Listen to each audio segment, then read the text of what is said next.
Okay, you should be good. Okay, thank you so much, Summer. We are together here, May 12th, 2020, regular city council meeting. It is 7:02 p.m. I will call this electronic participation meeting to order. Summer, please, if you don't mind, will you do a roll call for attendance? Yep, we have Mayor Emily Niehaus, Moab City Council Member Karen Guzman-Newton, Moab City Council Member Ronnie Darasari, Moab City Council Member Tony Knutson-Boyd, Assistant City Manager Carly Castle, City Manager Joel Linares, Moab City Council Member Kaylin Jones, Finance Director Clint York, City Attorney Lori Simonson, and Moab City Council Member Mike Duncan. Thank you so much. And we are on section 3 of our agenda, approval of minutes. We've got minutes from April 14th, April 20th, and April 28th. Council, is there a motion? Yes. Karen? Yes, so I move to approve the minutes from April 14th, April 20th, and April 28th. Thank you, Karen. Is there a second? I'll second. Thank you. Any discussion?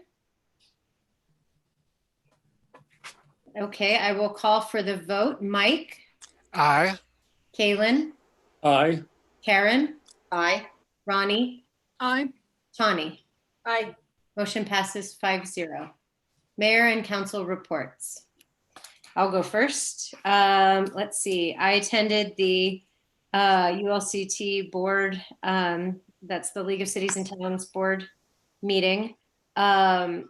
The hot topic was negotiating our share of the CARES money that is coming our way. So you probably all had a chance to read what I submitted with the Q&A to the paper, but so I don't have to get into details there. But basically, Salt Lake's getting a chunk of money. Salt Lake County is getting a chunk of money. Utah County is getting a chunk of money because of their population. But the rest of the money is up in the air as to how it's going to be distributed. The League and UAC are working together to come up with, and put forward the proposal that it be population driven, the way in which it's distributed. It hasn't been decided yet, so more on that soon. But that will be a great resource for us, Moab City, it's kind of like the city stimulus check, if that makes sense. People have been wondering what stimulus money is available for cities. And through the CARES Act, that's what's available to us.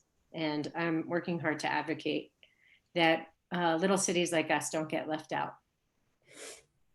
And unfortunately, it's, population based, and it's not population of visitors. It's just residents. Okay, what else? I've been serving on this, the Governor's Office of Economic Development's State and Local Resources Committee. Very grateful to be on that. One of the new program that just came out of GoEd is this commercial rental assistance. And it opened Monday morning at 9 a.m. There was some website complication of how to get in, but it seems like most businesses that I was talking to anyway were able to finally get in, get a username and password, and apply for that rental assistance. And that was great. I do hope that our businesses in Moab are able to qualify for that money. So we will hear from them through a report how that goes. What else? I attended the Moab and Spanish Valley Regional Transportation Plan kickoff meeting. It was a lot of feelings and a lot of big picture. We really were not down to the any kind of specific planning items. So I think it's very, very different from what, I hear the Arches Hotspot meetings are all about. It's nice to know that the regional transportation plan is kind of starting big and will eventually work its way down. Let's see. In terms of updates from the hospital or the health department, I contacted both of them to invite them to participate tonight. However, they were like, we don't really have much new stuff to share. So, so they wanted, me to just pass a couple things on. From the health department, they submitted their order for the blessing of the governor. So they're still waiting to hear back, waiting to receive that blessing. What else? And the hospital, again, no new cases. So the hospital is just nothing new to report from them. However, a lot is moving in the next 2 weeks. And so they are happy to join us at our next meeting for updates at that time. I've been working with staff on a couple fun projects. We definitely want to support our high school seniors.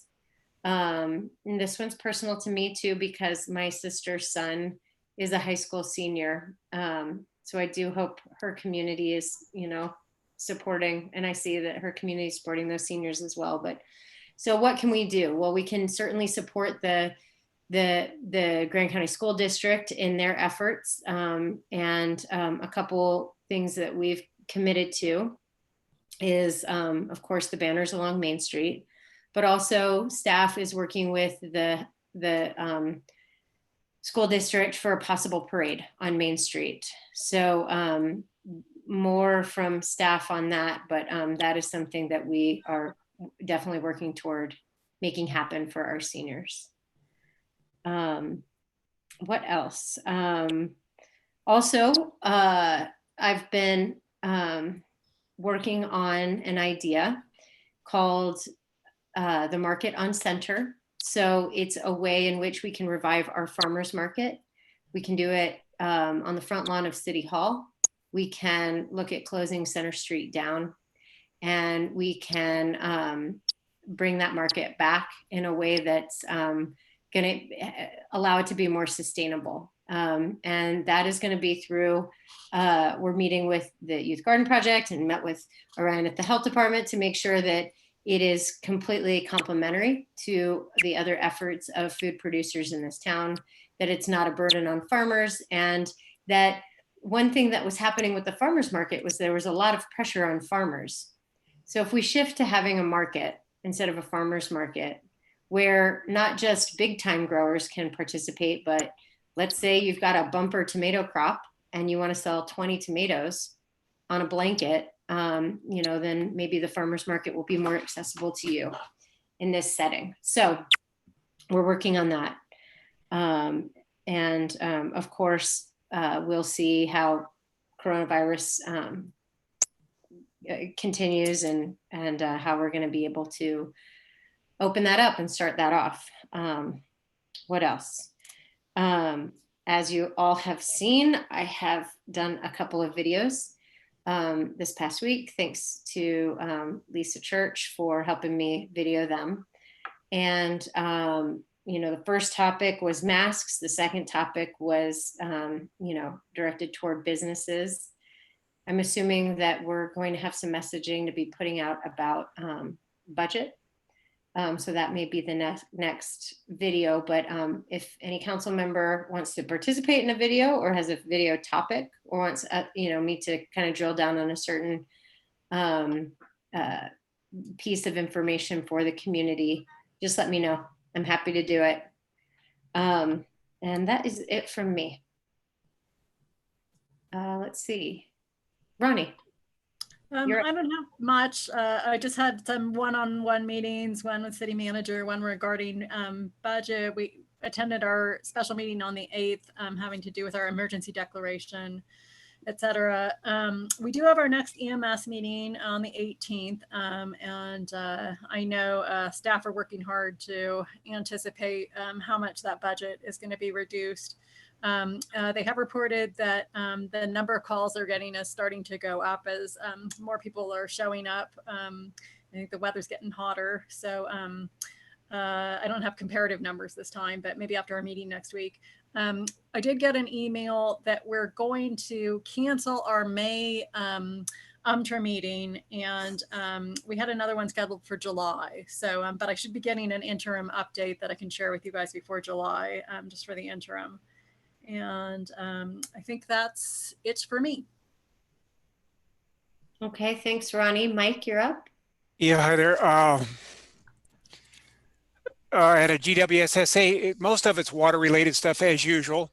They did have a form that they have to fill out to make the state happy, showing that they're setting aside enough money to replace their sewer system, which turns out to be worth $15 million. And the staff there thought that they were setting aside plenty of money, you know, on the order of 1, 2, 3% or 5% per year. And I think she misplaced a decimal point. Turns out they're not putting enough money aside. Does that sound familiar? Very much like how we're not putting enough money aside for for replacing capital infrastructure here for ourselves. So we're not the only one in this boat for what that's worth. That was interesting. The city is about to have a meeting in another day or two, I believe it is, with the Moab Irrigation Company. I'm on the board of that guy as well.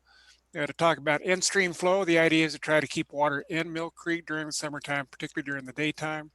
I can tell you that the rest of the board, some of them anyway, are a little leery about being able to do this, having enough water to do it. And even deeper questions about why let water run down a creek is such a waste. You know, there's a difference in attitudes that has to change as well. So that'll be an interesting meeting.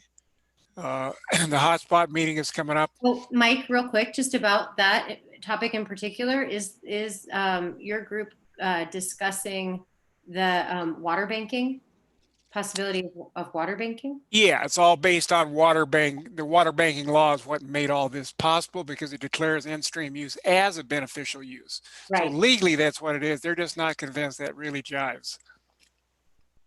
Okay. The hotspot, Carol, will talk more about this in a moment. We down selected from roughly 8 to 4 projects and hope to get further down select tomorrow. I went to some trouble just thinking about congestion, traffic congestion in particular, and ended up writing a 3-page polemic, if you will, which was useful to me anyway to help delineate in my own mind about what projects might help the most or the least with congestion. So that was useful for me, and I'll present that at the next meeting. And finally, on a more positive note, I want you guys to know it's been an up and down time for me the last 6 months. And dead flowers that Bonnie used to put out. So today, with the help from friends, I spent $130 at a local vendor, whom you guys know, all love and know so well, on the new annuals to put on my basket on my front porch. And they look beautiful, and it definitely cheers me up, kids. We will get through this, okay? Thanks, Mike. Yep. Thanks, Mike. Tawny. Well, on that note, Mike, I thought that gardening would be a lot cheaper than therapy. It's not. I have an addiction. We did not have a museum meeting, but we did get an update. They are still working to get the physical exhibits. I couldn't remember the word. Get the exhibits put together and the map installed inside the building. Staff has been working really, really hard in the physical building to make sure that the exhibits are well done and professional, and they convey what we want to have conveyed. The finance committee for the museum met to obviously discuss finances and how they are going to revamp some of the budget. There is an endowment fund that the museum has been pulling from. That is not completely depleted, but it will be. And just with the county budget cuts, they've determined some places that they can cut funds, and they still are. Do I have a date here? I thought that I had read that they were still looking for at a July opening, a soft opening with limited people in the museum. And they are trying to recapture old members of the museum. So if you were a member in the past and want to support the museum again, they would love to have you be a member once again. And And does that membership also still include the Blanding and the Price museums? Do you know? I don't know. I will have to ask. I will have to ask. Let me make a note quick so I don't forget. I think that was the case in the past. I think it was, and I don't know if things have changed. So I will find out and get you that information, Emily. And then the Housing Authority has put out this little flyer. I sent it to Lisa and I told her to disseminate it as she sees fit, but they are taking applications for the new senior living. It says it's going to open summer 2020. Contact the Housing Authority for the website and the email address to apply. There are 1 and 2 bedroom units, and the, I guess the income levels are not on this flyer, but basically it's for income levels between $12 and $15 an hour, or if people are receiving Social Security benefits, they would qualify. And the Care Center has a meeting on Thursday night. I also attended my one-on-one meetings about the budget, which were almost tear-inducing, and the special meeting on the 8th. And I cannot say enough about our staff. They have just, I'm glad they're all young because they are the ones that have the energy to do this. They have just worked so hard without a roadmap, without even anybody going before them. So when I see them out and about, I wish there was more I could do to say that I appreciate them, but I think they have done a phenomenal job. And if they aren't getting everything communicated to you that you want or that the public wants, just let them know, because they have been incredibly responsive when I've asked them to communicate things. And they don't know what people want to hear unless they hear it. So good job, guys. Thank you, Tawny. Karen? Okay, so we had like Mike touched on, the Arches Hotspot Committee meeting. Discussion on project preferences took place. There was ample discussion on transit and how everyone wants to create a foundation for transit elements in the projects that we will eventually pin down, laying the framework for potential shuttle transit compatibility for future use. Transit did not seem to make the big cut on this group's priorities for this time, just because of the work that's happening with the RTP and then the regional transportation plan that'll happen with the city and the county later on in the year. There was a comprehensive presentation of the shared bike path on Spanish Valley from Zachariah. It seemed that the majority of the support came to the main and downtown side street improvements, in which would add dispersed parking availability. And it appeared to be a tie between the south recreation parking and the bike path as other contenders. So hopefully we'll get into that more tomorrow. And I ask if anybody is interested in these topics to watch on YouTube or give suggestions. We haven't really had any feedback from the community, and just sort of like our council meetings, it seems it's a little difficult for people to figure out how to engage. And so, maybe that's something we can kind of tweak and see what else we can do if we're still going to be meeting via Zoom. I had an airport board meeting. Oh, real quick, Karen, Yeah. you were just talking about community giving comments. Do we have like an address? Like, how is the hotspot funding receiving comments? Carly could answer that better, but there is a public comment line, just like it is presented for our council meetings. you would just write in your suggestions or your 400 words. But it doesn't seem like we've had much response. Yeah, we have, there's public comment before every meeting, just like Karen mentioned. We also have a website, and I think on that website, we are going to be putting in like a comment form where you could submit comments from the public. And also Lisa will be presenting tomorrow on a rough kind of skeleton public engagement plan, and we'll be asking the committee specific feedback they want to hear on each kind of the projects. So we're going to start kicking it off. Now that we've finalized What's the website? the website, I don't remember it off the top of my head. There is a link to it on our main site. Awesome. Yeah, when Thanks, I give a Karen. presentation Okay. when I talk about the wrap tax, I'll show you where the link is. Thank you. And then, so we had an airport board meeting. As Emily mentioned at our last council meeting, the airport was granted over $1 million for operational cost.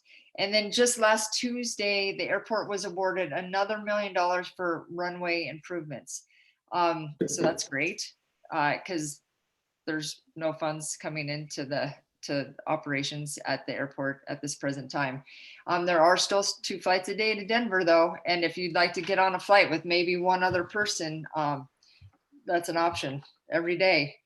So I did the ULCT weekly town hall that with Lieutenant Governor Cox and Dr. Dunn. This was as last week, she mentioned that Utah has a hospitalization rate of 9% and the rest of the nation was at 20. The primary goal is to maintain healthcare capacity, and if there's a surge in hospitalizations and cases, there will be tighter restrictions for us locally. And they're looking very closely at hotspot areas. And then when social distancing is impossible, wearing a mask is imperative. And wearing a mask is, Lieutenant Governor Cox keeps saying that wearing a mask is a good substitute for being at home. So, and I really, Emily, I appreciate your video. That was super cool. I made a homemade wraparound with one of my old t-shirts too. Easy, easy. It worked. And did it stay on your face? Was it comfortable and convenient? It's comfortable, more comfortable than my ones with the elastic ear pieces. So yeah, that was a good tip. And then when you were just like in your home, you could just like pull it down and it was like a cute sort of like Buffy scarf, right? Scarfy. Yes. So then there was an economic task force town hall as well. And much of the discussion had to do with now that you had PPP and you received the funding, what were you supposed to do? Mm-hmm. And I'm sure the businesses are in the know, but once that money, and there's quite a few local businesses that just had that money deposited last like Thursday and Friday. Once that money is deposited into your bank account, for it to be forgiven, you're going to have to use that 75% of it on employee wages for the next 8 weeks. And what is becoming and proving to be more challenging is that businesses are not at their pre-COVID levels. And it will be difficult to be fully staffed when there isn't the demand for services. And so that's something that I've been getting some feedback from some businesses in towns. And so what might happen is that they find themselves in the position to actually have to use that money as a loan instead of for PPP and just to get through the summer. And that can have repercussions for employee retention down the road for sure. So just, another blight in this whole virus. But and also I've heard that some employers are grappling with getting folks to come back to work as they're making, some employees are making more money on unemployment. So, we got lots of good things to work on with trying to open up slowly. And then today there was a ULCT town hall with the Public Safety Commissioner, Jess Anderson, and Lieutenant Governor Cox. And they were just they're working closely. So Cox and Herbert are getting ready because on this Friday is the end of the the Utah Leads Together 4.1. And so there's going to be some discussion of like how we're going to be looking at like moving to yellow. There have been Cache County and Washington County have already applied to move towards the yellow low risk phase, and Cox was very adamant that there needs to be close collaboration with the local health departments and strong data validating that possibility. And then Tawny sent me some fabulous information about the PPE push packs. And there's been 3,000 requests for businesses under 50 employees can get protective equipment for your business to help you to restart. And it'll include everything from gloves, gowns, masks, disinfectants, depending on what the group who actually is doing the push packs, what they see that your business would need, they're going to send that out to businesses, and that started today. And then there's going to be another group that's going to be sending those packs out on Thursday. Yeah, Karen, I got an email today that if you applied, they're available to be picked up at the parking lot of the Old Spanish Trail Arena between 9 and 1 on Thursday. And then will they do you think they'll notify the businesses who did that? Yeah. And that was what happened. Is I applied and they said, yes, we got your application, and then we'll tell you when to pick it up. And I got the email today that said, pick yours up on Thursday morning. Oh, that's great. Okay. I was told that we in Grand County had 50 businesses that were receiving, that were set to receive those packs.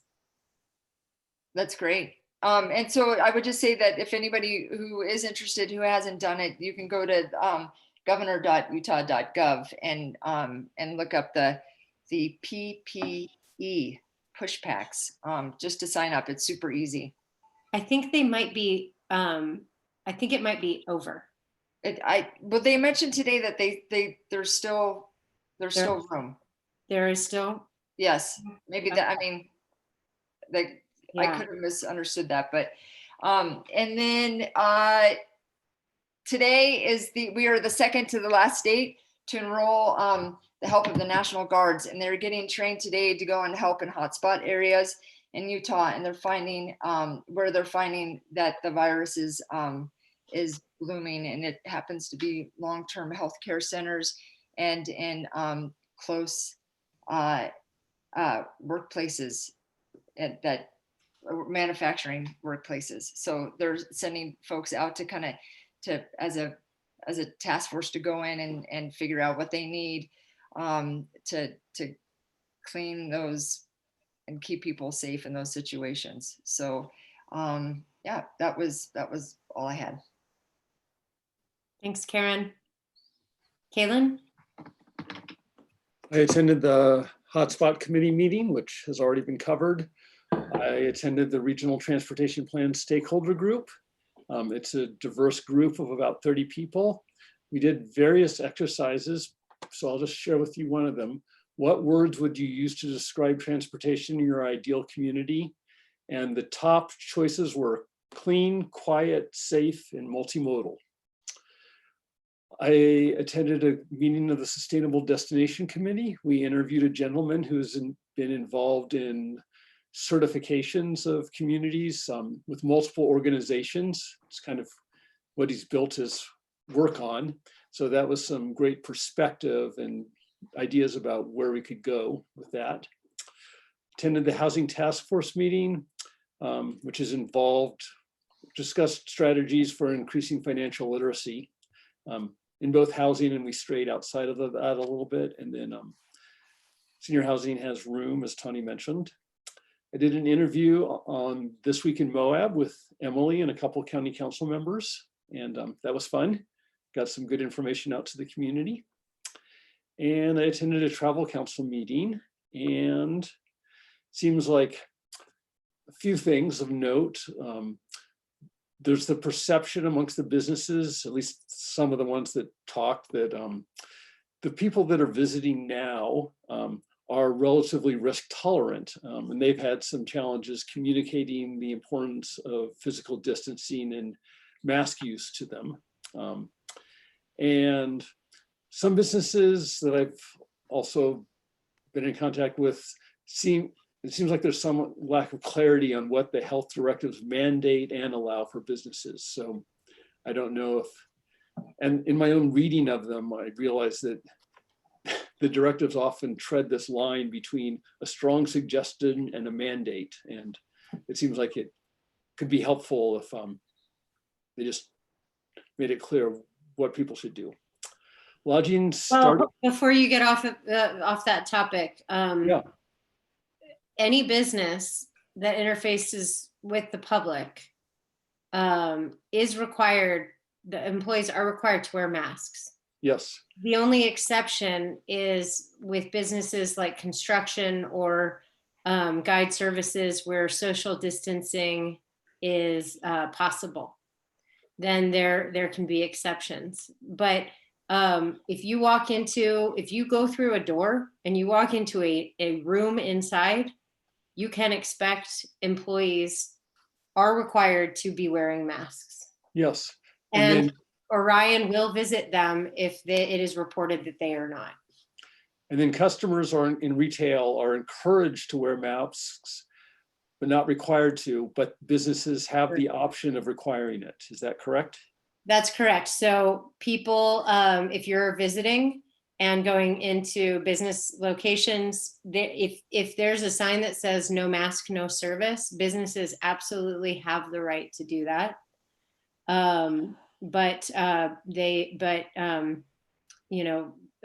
People like the grocery store, for example, City Market, it is their option to require masks. They are not requiring masks. Yes, thank you.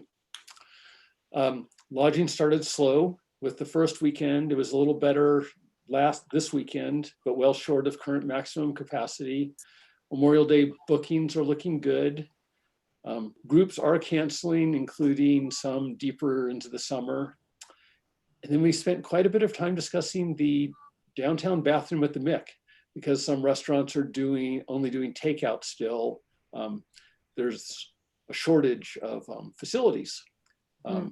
But the Mick doesn't want to open theirs because they're short on staff as well. So we had an energetic debate on the topic. And there's also some discussion that businesses, employees are also concerned about their own safety and coming back into the retail and service environment. That's what I've got. Thank you, Kaylin. In my report, I didn't mention this, but I probably should. I did write a letter today to colleagues and friends in our professional network, asking for PPE for our service workers and visitors. So it's a little premature for me to report on, any outcome, but I am working with the Office of Tourism and businesses, recreation businesses in particular, to see if we can't get masks and buffs down here to Moab to give businesses more, more masks to hang out, to hand out essentially, and more hand sanitizer. But also there is this need for a campaign, a pro cover your face campaign. And I'm getting a lot of feedback, Karen. I don't know if you're getting that feedback. That it sounds like you talked about it in your meeting, Kaylin, just that employees are feeling, concern because of how many visitors are not wearing masks. Karen? Yeah, but I would like to say that, so we established that we're making customers have masks that come into the shop, and 99.9% have been so awesome about it. I mean, it's not, I mean, there are a lot of people are coming from communities that they're wearing them even more diligently than we are. So it hasn't been an issue. And so that's been great for us. And it also sort of it's more reassuring for the employees as well. I mean, it's an awkward thing, like it's hot, it can be uncomfortable, but when people come in and they are wearing it, it's just that matter of like, I respect you and you respect me, and we get to do this is the best way that we can do it moving forward. So it's been really good.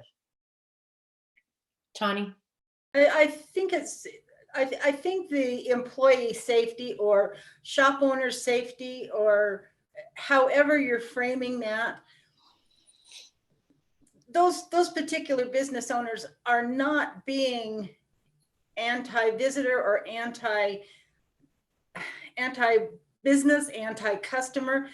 Some are genuinely concerned about their own health and your health, and it's not a punishment in any way. It's just, it's like you said, it's just, I respect you and you respect me. And there's been some pushback on social media and in print media, and it's a little concerning to me because nobody ever balked at no shirt, no shoes, no service. And it just seems like common sense at this point to me. Well, I'll keep working to see how much PPE we can bring down to Moab to instill that visitor confidence. Okay, so that is it for our council reports. Administrative reports. Joel.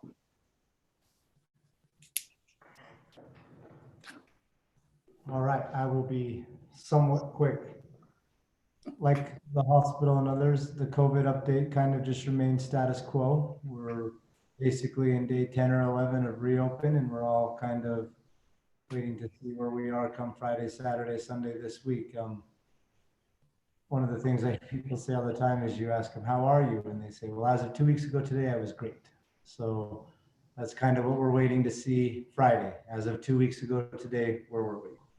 So we're kind of in a holding pattern on that. We had a meeting this week on Walnut Lane with the new architectural firm we've hired, and we got a lot of stuff stretched out on that and what we're going to get doing, the potholing, the location of utilities, and how things are going to start proceeding there. We're having another meeting with them tomorrow to go over financing and start laying out financing options and things we're doing. So Walnut Lane is going full tilt. We have a meeting set up for a property acquisition issue that we have down there.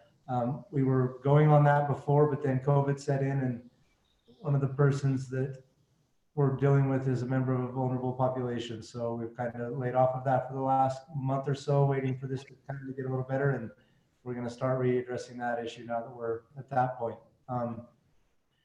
Lions Back Development, as everyone heard, is the court denied cert today. And so city's position is with the legal proceedings at the state that they're in, that we'll be moving forward, upholding our legal obligations and doing what we need to do in order to be compliant. So we'll work that out as we go along. Highway 191, the widening is going great. No big problems as of yet. They got curb on the east side. They were out there prepping to lay some road base down on that side to move some lanes around and get things going. And so it's going faster. Well, they're pretty much on track, but there's no delays, and it's going faster than I think they expected. I think they probably expected some delays by now. And without the traffic flows, I think we're doing really well. As the mayor stated, the city is working with school district to do a graduation service. The school board is meeting tomorrow to finalize those plans, and so we'll hold off, but we will be, doing our part to make sure that word gets out once the school board votes on that tomorrow and finalizes whatever their plan is. But the city has meetings set up with the school district, and we're doing what we can do to make sure that that goes forward and gets done. So other than that, the main things we've been working on are on the agenda tonight. So I'll leave it at that, and I'll turn it back to the mayor. Okay, I just wanted to open it up to everyone else. Just any final COVID-19 updates from anybody else? Carly? Ronnie? Oh, Mayor, I was just going to ask you to use this opportunity to reiterate, just because when I was reading the citizens to be heard comments, and I think we all, run into this in our email or people in town, a lot of requests that people are still asking that we make masks mandatory. And I always tell people that that was something that the health department asked for in their exception request, but the governor said staff, yes, only recommended for customers unless you was your business mandate it. But I didn't know if you had anything you wanted to reiterate there. Plus, we get a certain amount of email that says your decisions, but and maybe just to help people understand that yes, we are working with the health department, but we're kind of sanctioning the decisions that they're leading us in with the hospital. Yeah, I think that you said it right. And it's always really good to reiterate that in our community, we are leading through solidarity, the city, the county, the health department, the hospital, with the case of the reopening of the park service as well. That it is in solidarity, but that ultimately where the buck stops is that, especially with respect to masks, the governor laid out what we can and can't do with his order. And so masks remain to be optional for visitors. So it's like a weird sound effect that just happened there. Like R2D2 or something. Like a little frog. Yeah, it's kind of cool. Too bad it's not still May 4th. Okay. Thanks for reiterating that, Ronnie. I know it's hard, but it is helpful to reiterate. Okay, so we're moving on to 6, citizens to be heard. For people to have their comments considered, they are asked to fill out a form found on our website. I won't read that website there that's listed on our agenda, but we did receive 4 comments, citizens to be heard, and they will be published on our website if they're not up there already. Section 7, we are in presentation. 7.1 budget update. Clint, you're up. All right. I'm going to share my screen here.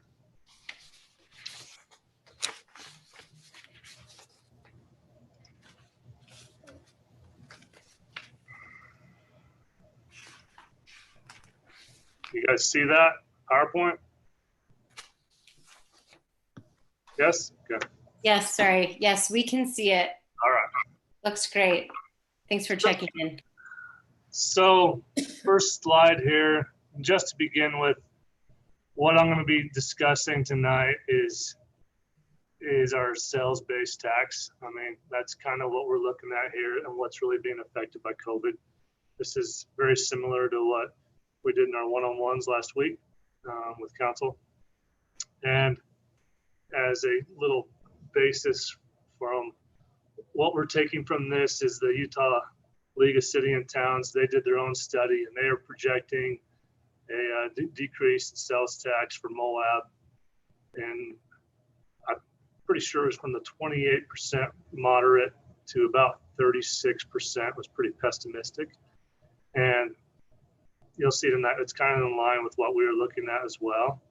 So this first slide is, that's the tentative budget for the sales tax revenue for Moab that we've been looking at for almost the last month now, sitting at 9.5 million. The next slide. And that is the non-COVID budget. Non-COVID budget, you are correct. Thank you, Mayor.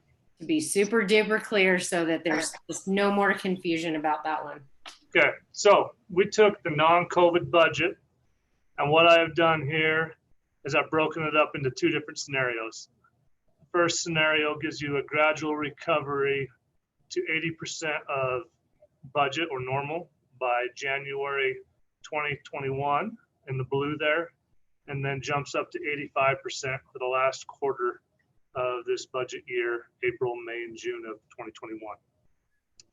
The other one in green is another scenario where basically we run at 50% recovery through the budget year. With those, you can see the recovery rate by month. 33% is what we're projecting for July, and that is July's number is May. So there is a 2-month lag in sales tax revenue and how that flows through. So we're projecting basically the month we're in right now at 33%. We were also projecting in just our own internal numbers of about a 50% month for April. And the projections that just came out, for March, the projections that just came out this week was about 66% of what we did last year. So about a 15 to 16% higher than what we thought we actually did in March when COVID started. So that's good news. Hopefully that carries forward here, and we're being conservative with our numbers. So with that next column that's the percentage of sales tax collected by month.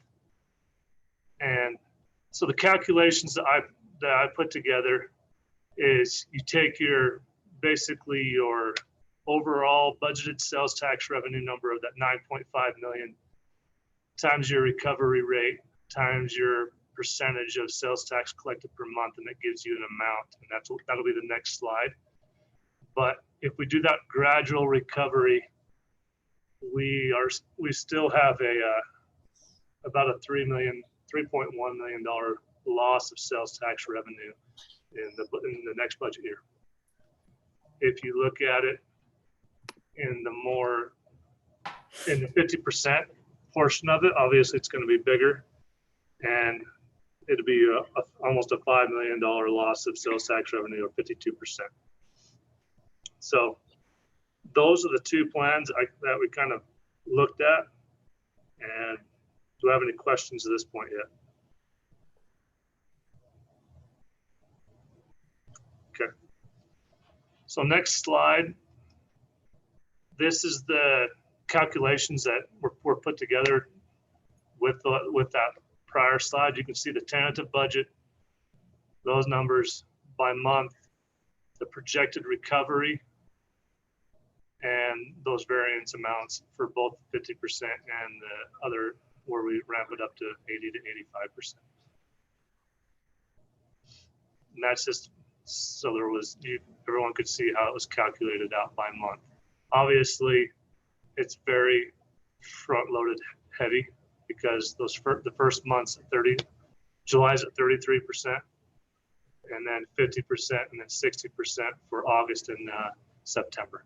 So that's $703,000 projected variance for July. It's rough, and but that's kind of where we're at the moment. Any questions here?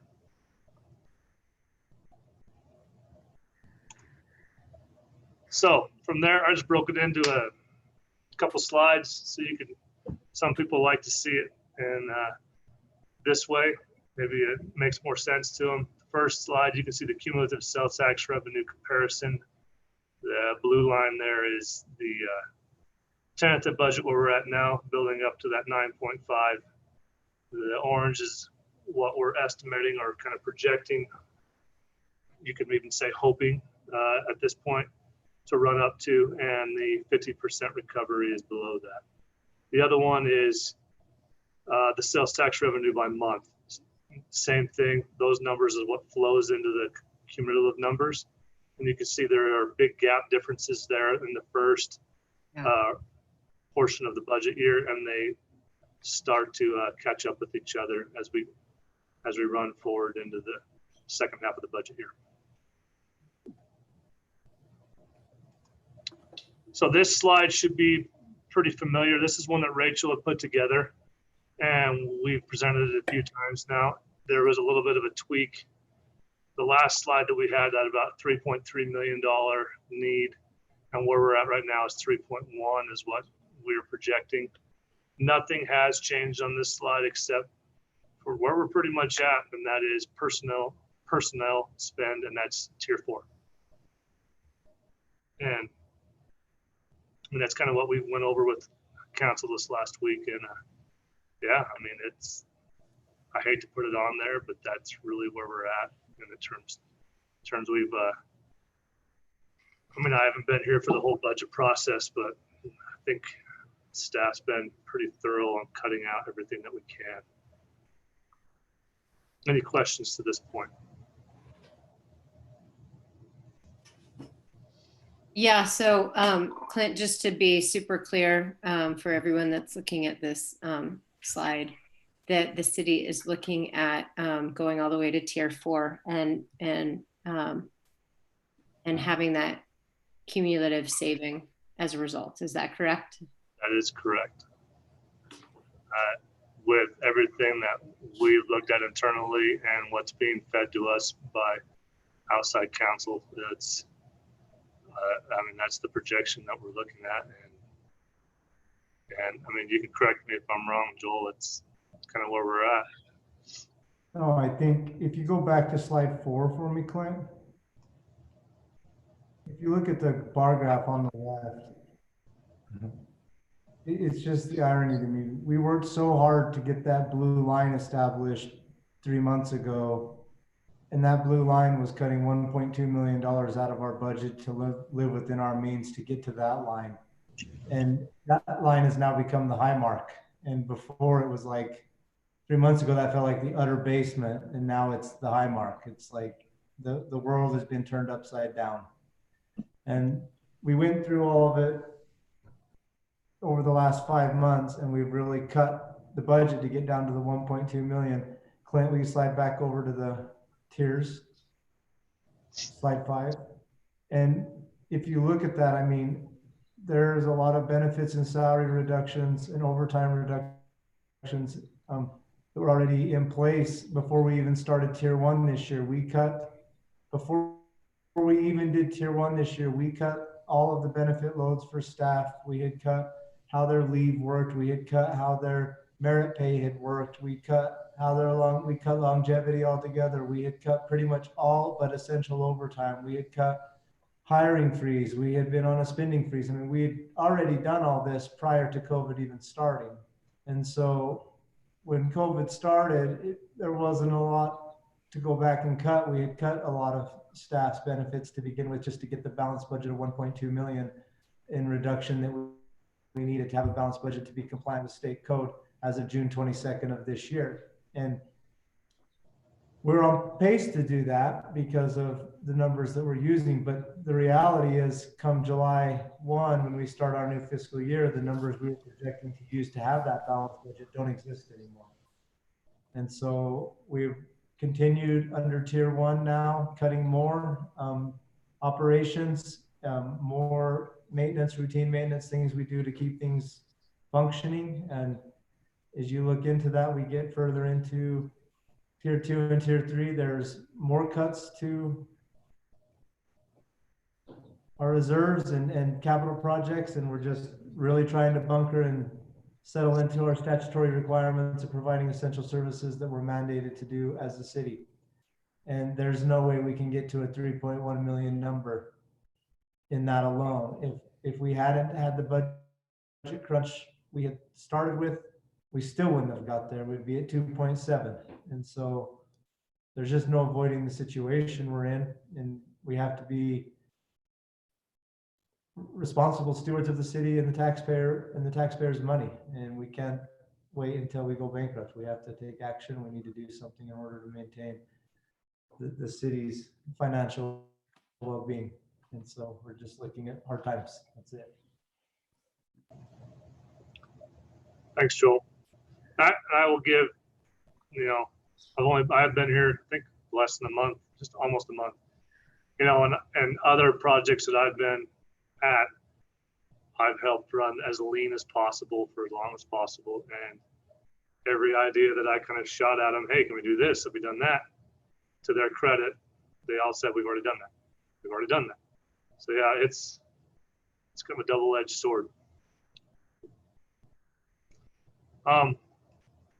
the last slide here, I mean, a lot of this is we've already been discussing, but this is just a personal update since March 12th when the COVID kind of set in. Is we've got 85 full-time employees, 67 total active employees that have been laid off or furloughed as of right now. And the last portion I put on there is if this financial situation gets worse, there's a few other things that we can look at, like the RAP tax that Joel's talking about tonight, property tax on essential services, and just reductions in general. So that's what I planned on presenting tonight. I mean, we still got that tentative budget out there, and that's kind of where we're at. Any questions? Concerns? What So are there's the lots of concerns, but what are the interlocal services in tier 3? that is one thing I do need to discuss with. I'm gonna stop trying to share my screen here. Stop. With Rachel, do you know anything more about that, Joel? You're muted. Will you share your screen and pull the tiers back up so we can Yes, see it? sorry. Yeah.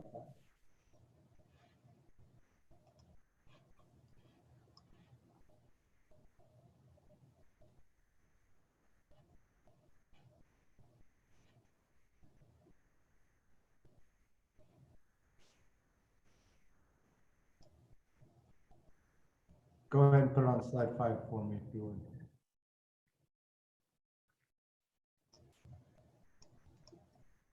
Sorry, guys, I'm on the spot here and I'm struggling. Where is the slideshow? Oh yeah, once you share it, then it goes away on yours. That's the hard part.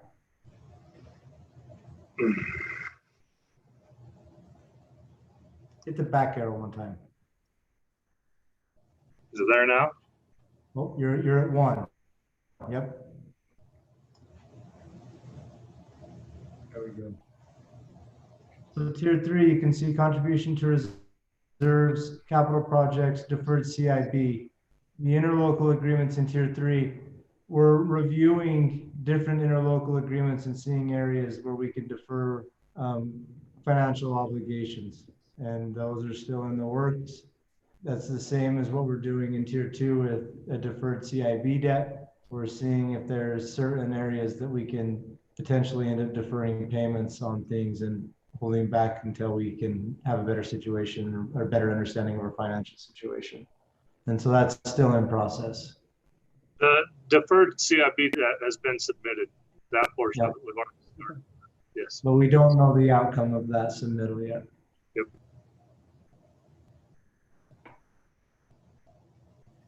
Okay, well, I'd like to know, and I imagine the recipients of those funds would like to know for their own budgeting. So Absolutely. And we have been in talks with some of these groups, and some groups who are paying some of ours have been in talks with us and are doing the same thing. So I don't know if that one's going to get us ahead yet, because if we save money by deferring a payment, but someone who's in an interlocal agreement with us defers their payment, now we're cost covering for that as well. So that one's a double-edged sword potentially. We're still working through that with other groups.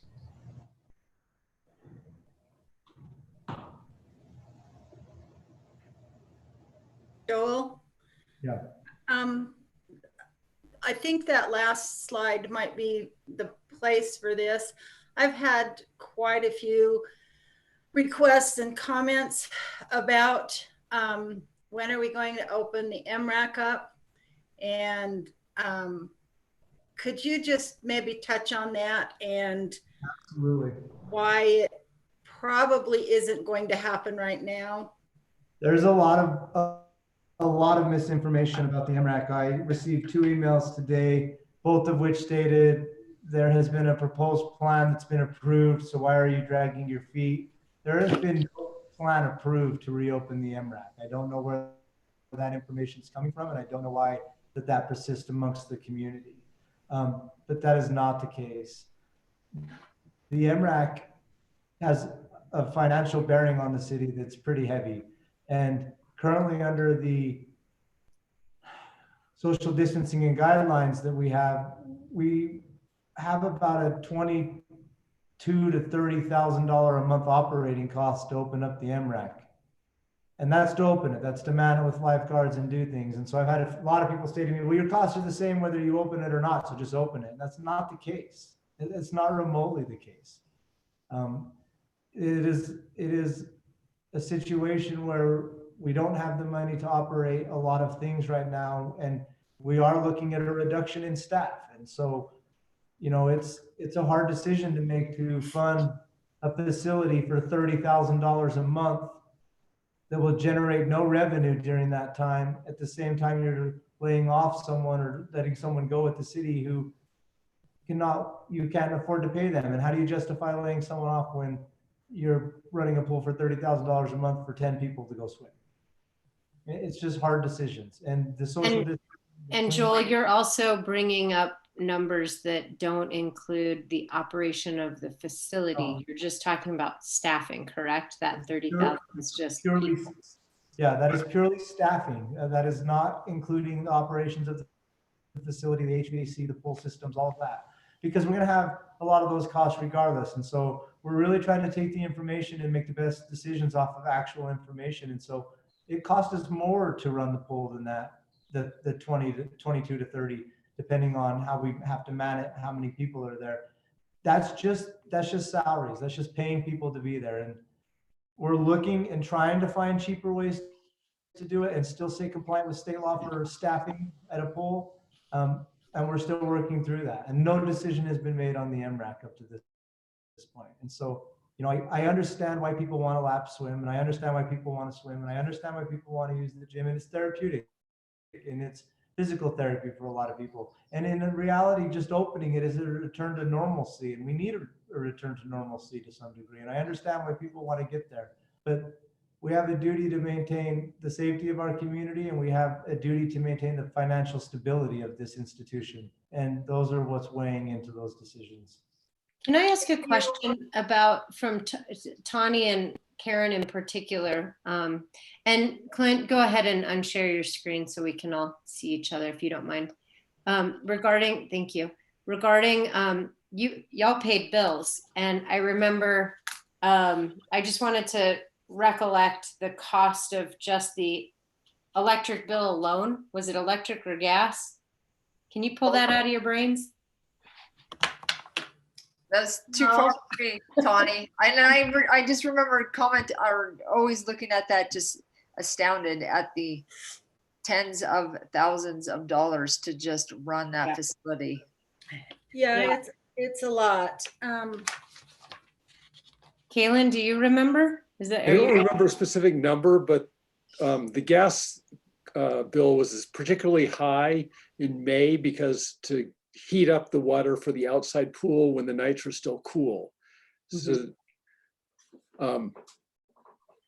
and maybe while Tawny's looking through her files, a question for Joel. Is there a policy for existing memberships? Like, will they be extended for the period that the pool's closed, or is there anything that we can offer to existing members? So there's not a policy in place, Kaylin, but we as a staff and administration have had that talk, and there will either be refunds for the time lost, or we will extend those memberships once the pool reopens for the time that was lost. We have no intention of shorting or not honoring our agreements when it came to those memberships. This gas bill that we paid 5/1 through 5/6, I don't have the date that actual check was cut for the MRAC, was $3,333.16. That was just the gas bill. For just the inside pool. Yeah. It's expensive. The pool is super expensive to run, even before you include the salaries. And I'm looking to see if there's a Rocky Mountain Power payment here, but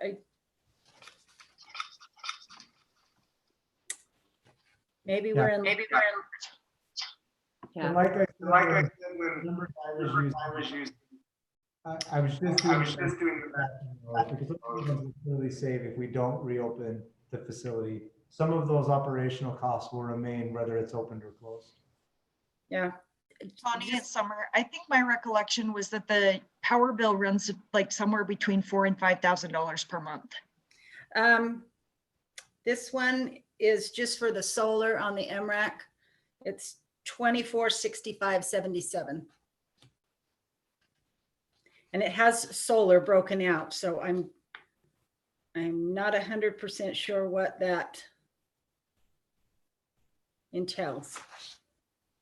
Well, we know that it's been a facility that we don't ever recover the cost. We don't ever recover the cost with user fees, but it's exceptionally difficult right now because the money that we had to cover those additional costs, we don't have in sales tax. So super hard. These are all just like, it's all super hard. So Clint, thank you so much for the presentation, and thank you for using red to highlight the RAP tax, property tax, non-essential services, and reductions, because that is reflective of the fact that we are going to be in the red if we don't do something. And that is scary to me because, you know, talking about the pool is one thing. It's a loss of an asset, physical asset for our community with its closure. But when I think of essential services like delivering water and public safety and wastewater and garbage, like that's like in a whole, like that's our job. And then everything else. Not only is it our job, it's our legal requirement under state law to deliver those services. So we got to pay for that stuff. Mike? Yeah, one clarification on Clint's last slide. There was a line in there that said 67, I believe it was, active employees would be furloughed or laid off. In our one-on-one meetings, you guys did in fact show No, us. it's not that they're, yeah, go ahead, Joel. Full-time or part-time employees have been laid off. That number exists currently. That's part-time employees that work in the Parks Department, the pool, at the MRAC, at the MARC, at the rec facilities. That's 67 employees that we've already put on unemployment. Okay, so that explains the discrepancy with the one-on-one presentation. Yeah, Here, you're just talking yeah. about full-time employees.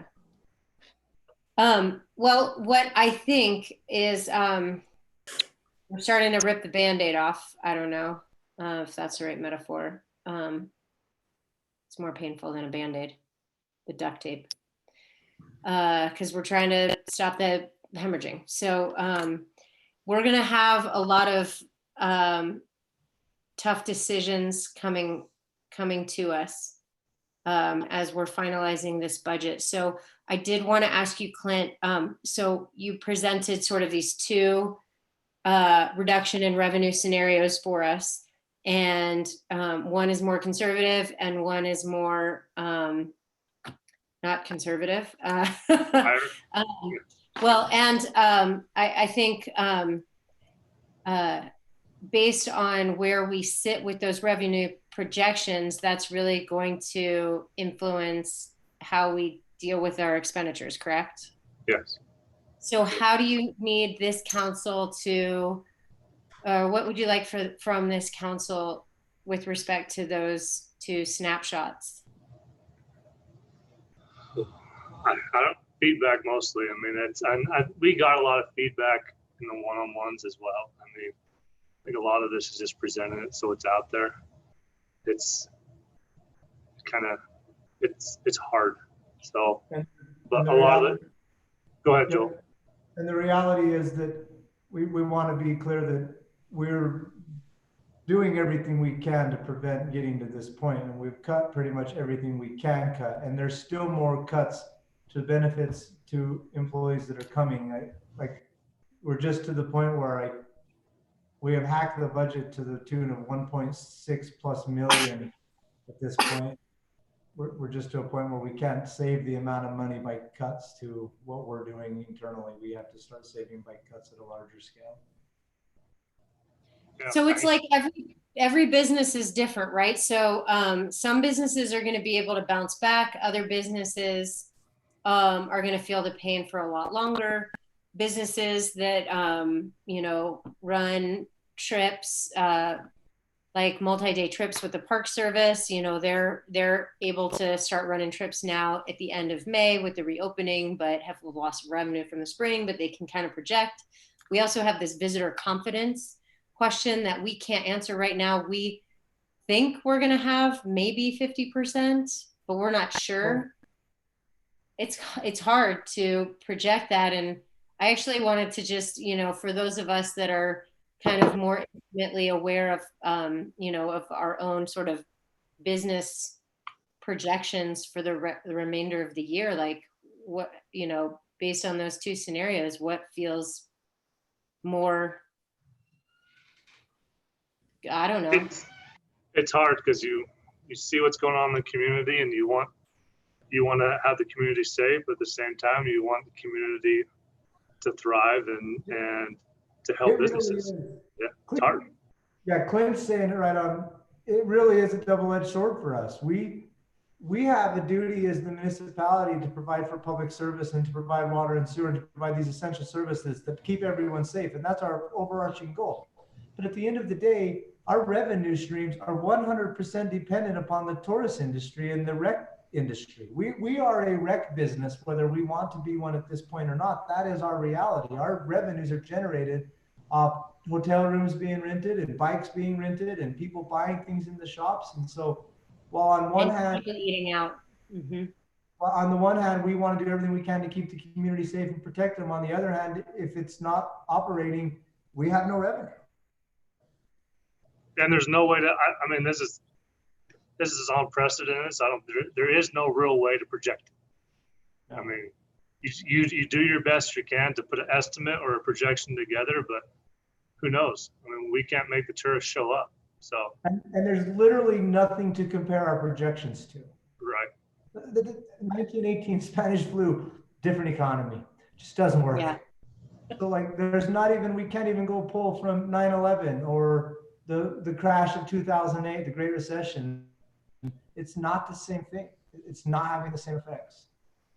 Well, and I think it's important for us to be very clear that the fact that we closed down mid-March and that we're barely reopening right now, mid-May, that is like half the revenue, almost half the revenue for the year, right? All months are not created equal living in Moab. And so not only that, but if we don't instill this visitor confidence, the second half of revenue is going to be less. It's definitely going to be less than last year. And here's the thing, like European travel is what we see in Moab in the summer, right? Mm-hmm. There are travel restrictions. Yep. They're not coming. International travel restrictions. So, you know, short of us getting on the phone and calling all our friends that, you know, live in Salt Lake and Colorado and asking them to practice social distancing, wear a mask and come recreate. I mean, I think you will see a lot more Intermountain visitors than we do in the past, because I'm going to take me personally. I had trips planned to go other places in the United States that I'm not going to plan anything. I'm not going to go plan a trip to a vacation destination right now. So people that want to stay close to home, Moab might be that place, but there's no way to know.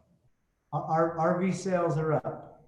Yes. So people are looking to go camping because they can isolate and stay kind of out on their own. That may or may not help us. It just depends on if they come here and if they get here and need them to go shop and buy and rent and tour and do all the stuff we need them to do to spend money. If they go camp out to Dead Horse and never come into town. So one strategy could be that we look at the more conservative revenue projections and then just plan a budget opening sometime in October. Well, there will be some budget openings this year, and I can guarantee you a week will not go by where we're not multiple meetings staring at the budget.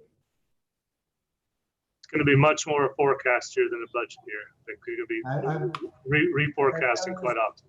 Yeah, I've done this for about 10 years, and I've done more budget work in the last 3 months than I've done all 9 years combined prior to it. Like, it is ridiculous the amount of time we're spending on this. So then what do you think, Joel? Go with the more conservative number of revenue?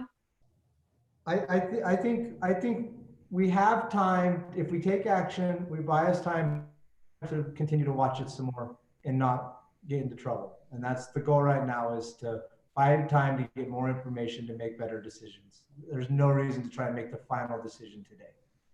The decisions we need to make today need to just buy us time to keep going and stay safe as a community, and stay financially secure as an institution, and keep going in to see what September and October bring. Because like you said, Mayor, all months are not created equal in Moab. And we lost April, May. If we lose June, and then if you lose September and October, those are the months. Those 5 months outweigh the other 7. Right. So if this happened in November, December, and January, I mean, we'd be like, it's a little bit of a hit. So we're going to be patient. We're going to keep working through it. We're not going to get rash, and we're not going to make any rash decisions. But we'll need to land on a revenue, kind of a place with our revenue. Still working on that, and I'm preparing some more information to present to you at the next meeting on some different revenue streams. And I've been working on that the last week pretty heavy. I've been on the phone with the State Tax Commission up in Salt Lake, trying to figure out all of our options and different ways we can do things. And I spend about 45 minutes a day on hold before I finally get to talk to someone, but I'm gonna keep working. And is there fear that we'll have a delayed release of sales tax revenue No. from the state? Okay. No, the fear is just the totals aren't where they need to be. So far, our first payments since COVID started came in the other day, like Clint was saying, was mid 60% range, which was higher than we thought it would be. And that it was about 4 days later than normal. And I'm not gonna lie, there for about 4 days, we were like, what is happening? This comes through like clockwork. But it came through, and I've talked to them since then, and they're like, yeah, that's, that was not a big deal. So. Do any council members want to reflect on the revenue numbers? Karen, you're in mute. You're muted. You're muted. Would we ever have an option to like just keep our tax revenue for ourselves and like take care of our community and not send it up north? Like, It's no collected way. by them for us. What's No. that? It's collected by them for us. So we get it from them. So it all goes to them, and then we get a check from them. So we would have to. I don't know. Call Carl. I know. Could we become like a republic or so? I mean, like, take care of our own, and then holy smokes, all the money that goes up. Okay, I'm just putting it out there. What are you gonna do? Throw tea in the harbor? Come Well, on. we're kind of the type of community that can make that happen. I'm just saying. Yeah, I mean, there's a good argument there, Karen. The 1% sales tax gets divided 50-50 off location and off population, and we definitely don't take as much as we should based off what we're generating versus our population base to get to keep it. So, Well, we're looking, yeah, I mean, at pipes that are 60 years old, and it's not because of like our residents who live here. It's because of the 4 million people who, I mean, use our services too. I mean, it's a whole different discussion. It's just. It is a whole different discussion. Sorry, Mayor. I'm just. It's a whole different. And it's probably worth also saying that we do get things from the state too. Yeah, and that's a discussion we are going to have next meeting. That's a part of what I'm preparing for our next meeting. Tea party. Yeah. I don't know. This is going to be a really hard this is going to be a really hard conversation moving forward. I think that that there's definitely it's worth it for us to recognize that, you know, what's happening to businesses and what businesses are going through in terms of their, you know, looking at projected revenues. That's where we are right now. Yep. We're not stable because we don't collect a property tax, and we're the only city that doesn't collect a property tax. And we think water rates are hard to talk about, raising water rates and a few dollars extra a month. If it's difficult, Ronnie. I will say in our defense, there are a lot of communities with property tax who are suffering equally. So Yeah. I'm not saying we shouldn't have that discussion, but I have noticed that, or some other ones that don't have the tourism focused economy, but something else that's, you know, not diversified, they're also suffering. So, you know, we're all got our own mix of problems. Yeah. Absolutely. And our economy has been so healthy, and our sales tax and tourist tax have done so well for us for so long that it hasn't been an issue. And so those communities that are in the same boat as us, they're using real property tax to run their communities, but they don't have the sales or the tourism at all to generate. So we've traded one revenue source for another. The difference is we have the potential to have both and they don't. That's the difference. Yeah, that's a good point. Well, as we're talking about a diversified income stream, shall we move on to presentation 7.2, wrap tax? Yeah. So what is a wrap tax? What are we doing? What are we asking, right? A wrap tax is a recreation, arts, and parks tax. And it's essentially the only tourist sales-based tax that the city of Moab has never turned on and never initiated. We currently have the 1% local sales tax option, which we were talking about just a minute ago. And we have the 1% transient room tax that we collect. We have the 1.1 resort community tax, and then the extra 0.5% resort community tax because we're a super resort community, hitting that 66% mark. And so we've turned on all of these taxes that have for, you know, almost 2 decades paid our way as a city. And the last one of those that we've never turned on is a wrap tax. And a wrap tax is a recreation, arts, and parks tax. And it is 1/10 of 1% is the rate. And it's only on sales, and those sales of like unprepared food. So things in a restaurant or the t-shirt shops along Main, rentals, it's that 1/10 of 1%. So literally a penny on the dollar, or less than a penny on the dollar, or penny on the dollar, excuse me, is going towards that. So let me share my screen with you. So Joel, 10 cents for $100? So let me show you, Karen. Let me Okay. Are you seeing the home screen there? Yes. Okay. So if you go to our home screen, not to get distracted, but this is the hotspot committee link that Carly and Lisa have been working on, and it's up and you can go to it. It needs a little more work and it needs some more information. It's not quite done, but we wanted to get it up, so it's starting to be used. We think we'll have it pretty honed in by tomorrow. It was good enough, but not what we were looking for.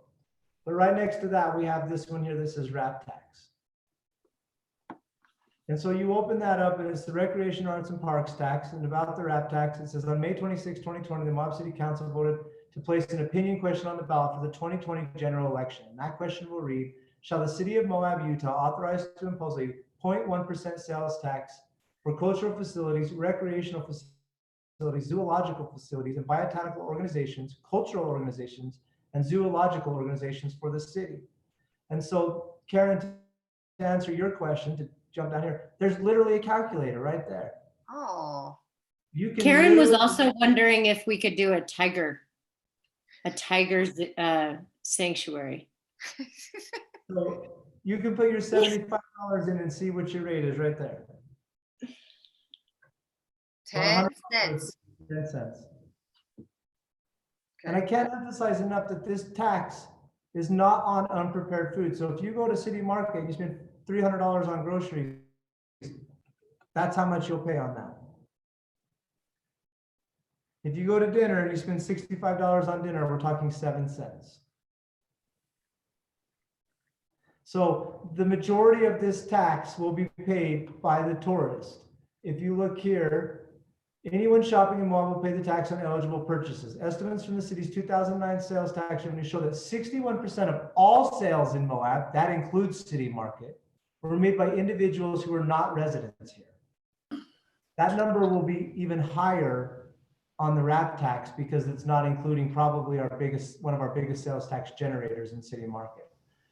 And so what the process will be for this is we will put this on the ballot. We'll have several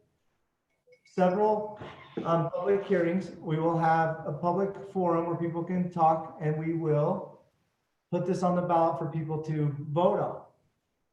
And the residents of the city of Moab are those who will get to vote on it. Let me see if I can.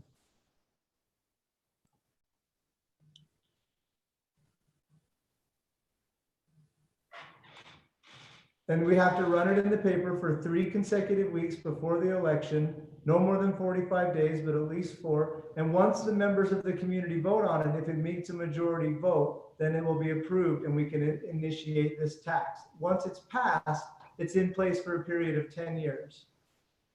After 10 years, it will expire. And at the expiration of it, we can do the same process and extend it for an additional 10 years. Right now, that's all that you're statutorily allowed to do it for, is a period of 20 years, but you have to renew it at the halfway mark. So if you can look at it, this we anticipate in a non-COVID year, which was the numbers we were using when we did this, we anticipated that this could create around $300,000 to $400,000 in revenue for the city. And that money then would have to be used for parks, playing fields, courts, aquatic center, the arts, recreation, trails, bikes, sports programming, any type of art or recreation programming. And even though that's earmarked and when it would only be used for those types of development, what that does is it allows us to take money that we're currently putting in out of our general fund out of those programs, use this money to fund them, and then take that money, put it back into our general fund and go towards roads or infrastructure or other things that we're currently using to fund these programs. These programs are really important. They are what make us a community. We need water, we need sewer, we need streets, and those things are vital for our existence, but they're not what give us our identity. They're not what make us a community. And so these programs are really important, and especially now that COVID has started and we're in this financial situation, funding and finding a way to finance them is more important than ever. We have 2 employees who really worked hard over the last 2 months since COVID started, working on grants across the city, but they've applied for one that would potentially fund the mark for 1 year. And it's a COVID grant that's been issued for arts, dedicated art institutions of a municipality. And so we're hoping that that can come through, and that would free up money that we can then keep operating that facility, but then at no cost to the city. And that's what we're trying to do, is we're trying to find a way to keep those things that make our core identity as Moab and as a city, but at the same time, free up money to go into redoing our infrastructure. So Joel, I want to thank you for this presentation, and thank you for showing us where we can go on the website. We're going to be talking a lot more about this, so I don't know how much more you want to do tonight, but I'm so grateful that you've done this and put this on the website. And I don't want to spend much more time on it. More than anything, I just wanted to get it out there to the public and let them start seeing it. Lisa Church and Carly have put this email or this webpage together. Lisa has done the email or the webpage and got it up there for us, but there'll be additional things going on there. We're going to expand out what you get charged for and what you don't, versus I just can't drive home enough that it's not on unprepared food, that this is just on sales of prepared food and other items on Main and the other types of things. That it's a very much a tourist-based tax, and we really as a city can use the revenue, and it's a good place to go get it. So we're happy to talk to anyone in the public about it. We're happy to answer any questions. We're happy to, do whatever we can do to help people understand the situation and what the process is. We will be putting forward, we're required to by the code, we'll be putting forward an argument on the city's behalf as to why we need it. And we'll be taking a response from a member of the community as to why we don't need it. And we welcome that. We welcome that dialogue, and we welcome why people are opposed to it. And we understand that some people are taxed enough as far as they're concerned, and enough is enough. But this is a good way for us to generate more money off the tourist industry and keep the community aspect that makes Moab working and functional. So. Okay, thanks, Joel. Thank you for that. I'm going to move us right along to the next item or series of items on our agenda, public hearing. And at this time, we have not received any comments digitally for people to for comments for any of the items, any of the 3 public hearings. Summer, I just want to check in with you again and make sure that we have not received any comments. That's correct. For the public hearing. I'm going to go ahead and just read it, read the 3 items so that it is the least on record.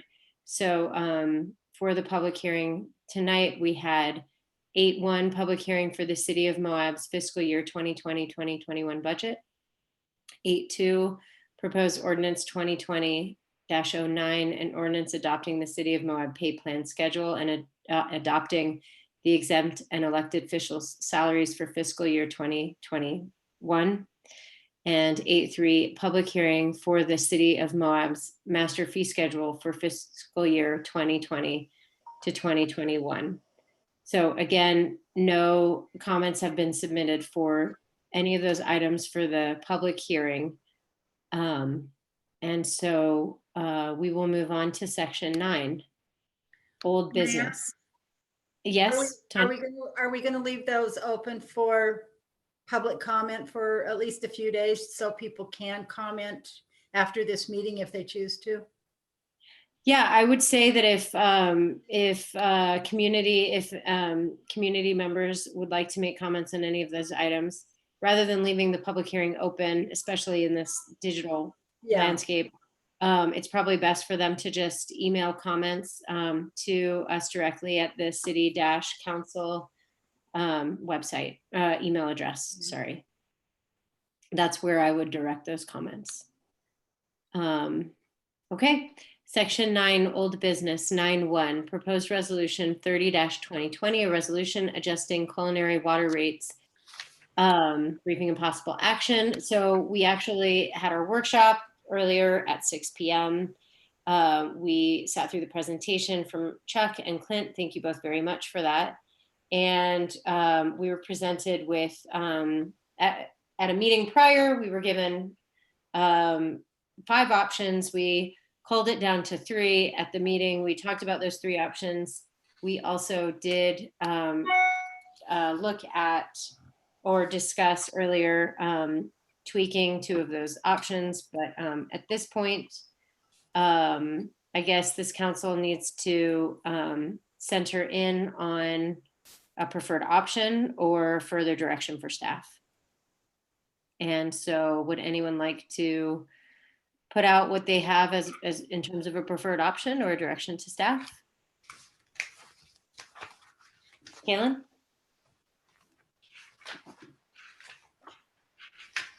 I would be, let's see, I don't want to kick the can down the road too much, although what we're talking about right now with options A through C is a halving of the original projects list. So in some ways that is some can kicking, but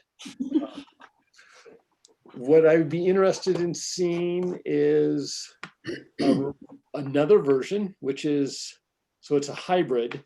Base rate increases per option number 1. So trying to get that base rate up quicker per the suggestion from Susie, but doing that more on commercial rates. It's still a relatively low base rate for them, and then fill in what the usage rates would need to be to meet the other financial criteria. So that's my leaning. Other members? You're gonna need to speak up. so that we can move forward with this.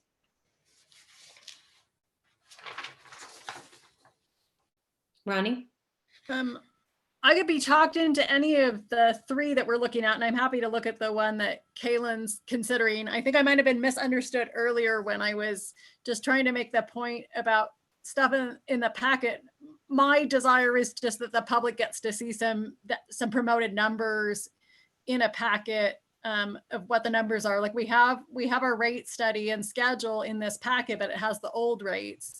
So we didn't put in a packet, like especially for a public hearing, the actual numbers, just so that they could see them. Because I think given the history, and this is just having been on the council since 2016, and some of what the council's been through, I think it's just important for the public to see the numbers that they might be facing just before we vote on them. So that's just my request. Mike? Along those lines of what Ronnie is talking about, if we did schedule another public hearing, what I'd like to have Chuck, for example, do really is he could skip much of the early presentation, but show that final option ABC chart that Clint prepared, I believe it was. It would show typical increases in bills that commercial and residential users would see under different use rates. That wouldn't take so long, and present that at the front of a public hearing, and then see who comments on it. And this kind of, particularly in this remote sort of situation here, it's not clear at all that anybody even bothered to show up. So I'm not sure if that'll be productive, but it satisfies Ronnie's and my concerns that because I think what will happen if we were to adopt something right now tonight, you know, you know, I can see there could well be some backlash, like, oh, I can't believe you guys are levying, particularly for commercial customers, you know, where you're talking about the high usage rates and another $100 a month in water. They may not care. Maybe I'm all wrong about that, but I would feel a little more comfortable at least giving a brief presentation at one more public hearing up front before we actually pass on something. Ronnie? I'm also wondering, I mean, I don't know that people have a comfort level of sharing the water study, but at least, if nothing else for the public, I think there's some critical stuff in there that just to underscore, just, you know, to help them understand debt coverage ratios and the importance of having 180 days of cash on hand, and just some of the other bullet points that are made in there. Because to me as a resident, that would just help me understand, oh, okay, I see why we can't go on the way we've been going. So if there's a way to share some of that with them, because I think without that, they maybe don't understand the urgency. Yeah, I'm going to respectfully disagree with that, Ronnie. I think your average Joe Blow on the street doesn't care about those nuances so much as what they care about is how much big a check they have to write every month. If people complain about the rates, then we certainly could enlist those arguments to explain why, but I'm not sure it's worthwhile spending a lot of time up front to do it unless somebody asks for it. But I don't know, there is an argument to be made. I mean, given that nobody's showed up for a public hearing tonight, I mean, nobody really cared, but I don't think it's gotten anybody's attention yet. We could go ahead and pass it, but look for some pushback somewhere. That's my guess. Karen, Tawny, thoughts? I'm kind of on the same page with Ronnie. I can accept either one of those options, and I'm willing to look at Kaylin's idea. Given where we are, I don't want to kick this down the road too far. But I think people will appreciate if we go to the effort of making sure that, I think if they see Chuck's PowerPoint and they probably don't want all the water study and the rate study. They just want to see what we're looking at as far as capital projects go, how we're going to fund those, what we can move around, and how much it will end up costing them. And I think if they can see our justification, it makes it easier for them to accept. So I'm willing to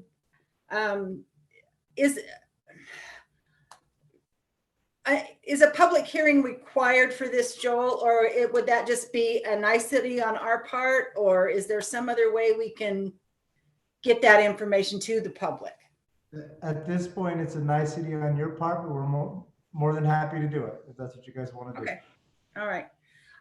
I'm fine with giving the public another opportunity to weigh in and just make sure that they understand what we're grappling with. Okay, so then, Karen, you're the last one to kind of chime in on this one. So I differ from Caitlin a little bit that I am concerned about the commercial rates in terms of that not everyone is a big user, but again, we're looking at, doubling the rates for commercial, and there's a lot of small commercial in the city. I mean, that's the majority of it. The majority isn't hotels. So I would like the opportunity for businesses to see those numbers before we went ahead. But as it is, like I'm definitely on board with, option B or C. So that's where I'm at. Can I just get a quick straw poll from this council? We all agree that we are going to move forward with some rate increase this year. Oh, yeah. Is that where we are? Thumbs up? Can we all? Okay. So then it's just which option. And so does staff have the understanding of what Kaylin's proposing to kind of put that together? Absolutely. So then we have A, B, C, and K options. And we'll put that toward a public hearing, and we'll just do another public hearing because why not? And that sounds good to everybody. So then in terms of a motion, I don't know if I need a motion to table or if we're just comfortable with. Motion to table, Mayor. Yeah. I can do that. Thank you. I move to table the comparison of residential water rates. I'm sorry. Let me rephrase. I move to table consideration of new water rates until such a time that we can hold a public hearing. Thank you, Tani. Second. I'll second. Karen, all those in favor? I will roll call vote. Sorry. Tani. Aye. Mike. Aye. Ronnie. Aye. Kaylin. Aye. Karen. Aye. Motion to table passes. We are at item 10, approval of the bills against the city of Moab. Tani, is there a motion? Sure. I move to approve the payment of the bills against the city of Moab in the amount of $231,715 exactly. Oh, No cents. is there a second? Second. Thank you, Kaylin. And any discussion? They weren't too fat. They weren't too fat and they weren't too fascinating this time. We're definitely on a lean curve right now. Well, that feels, yeah. Okay, well then I'll call for the vote. Mike. Aye. Kaylin. Aye. Tani. Aye. Ronnie. Aye. Karen. Aye. Motion passes 5-0. And we are done with our meeting. Is there a motion to adjourn? I so move. Thank you, Karen. Second from Kaylin. All those in favor? Aye. Aye. Okay, we are adjourned. Thanks, everybody. Have a good night. Thank See you. y'all later. Thank you, everybody. Good job, staff.